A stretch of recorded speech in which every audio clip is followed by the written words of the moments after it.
No ano de 32, mamãe nasceu no Brejim, numa casa de alpendre, no meio de um jardim. Mamãe criava uma vaca preta que dava leite para mim e tinha uma garrota muito bonita que se chamava de Sara. E todos os dias ela pulava a cerca para ficar no terreno dos caiçara. Até que um dia Everaldo Bezerra deu-lhe uma pisa de vara e essa garrota voltou para casa e nunca mais ela pisou no terreno dos caiçara.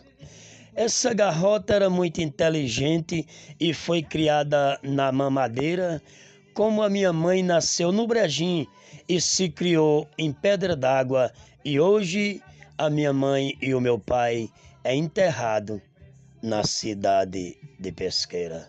Segura essa, Everaldo Caiçara.